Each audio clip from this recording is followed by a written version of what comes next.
برضك اهي جبت برضك مرق الدجاج اهو. تعالى بقى اما اوريكي الفول اللي هو التدميس اهو. هوريكي الفرق بين الفول التدميس. يا رب الاقيه موجود. بسم الله الرحمن الرحيم. معلش ثانيه واحده بس كده، انا عايزه اوريكم حاجه عشان تاخدوا بالكم منها وما تيجي تدمسي الفول. انا بنقلك بس لان كنت جايبه لك انواع الفول اللي في السوق، واقول لك نوع الفوله كويسه عن الفوله اللي مش حلوه في التدميس، عشان لما تيجي تدمسيه ما تزعليش وتقولي لا طلع مش حلو. اهو جبت هنا معايا هنا نص كيلو من الفول. ده فول بلدي اهو. اللهم صل وسلم وبارك عليك يا سيدي يا رسول الله. اهو بصي كده من الفرق.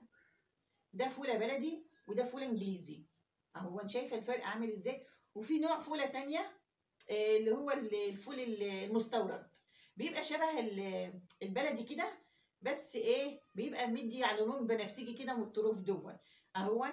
دي فوله بلدي ودي فوله انجليزي. شايفه الفرق عامل ازاي؟ ده الكيلو منه ب 48 جنيه وده الكيلو منه ب 44 جنيه. طب هو الاحسن في التدميس الفوله البلدي طبعا. الفوله البلدي بتبقى زي الزبده، ولما بتدمس بتلاقي الفولايه بقت قد عقل الصباع كده اهو، والله العظيم بتلاقيه زي الزبده وما تحسيش ان في قشر خالص، ما تلاقيش في قشر كده. هو بصراحه البلدي يوكل يا جماعه، وتلاقي كده الفولايه محمله لحم كده وما فيش فيها قشره وزي الزبده وبتكبر كده بتبقى قد صبع. لكن الفوله الانجليزي ما هياش حلوه في التدميس خالص. الفوله الانجليزي بتبقى صغيره زي ما هي كده، ما بتكبرش وبتبقى غامقه، وكمان بتبقى كلها قشر.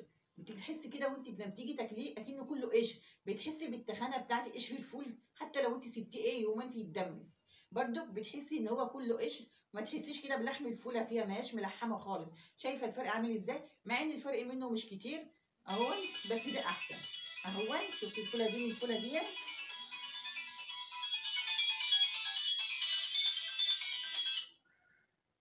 اهو. فانت تجيبي الفوله البلدي احسن، بتبقى طعمه وجميله. جبت طبعا عدس عشان ادمس فيه بيديله طعم حلو قوي. وجبت هنا فول مدشوش. دي الحاجات دي لما بتضيفيها في الفول بتخليه طعمه حلو وجميل قوي. دي كانت تسويقه النهارده بتاعت السوق قبل رمضان. يجي علينا وعليكم متهنيين يا رب، كل سنه وانتم طيبين وبخير وبصحه وسعاده. اشوفكم في فيديو جديد ان شاء الله ان احيانا ربنا. والسلام عليكم ورحمه الله وبركاته.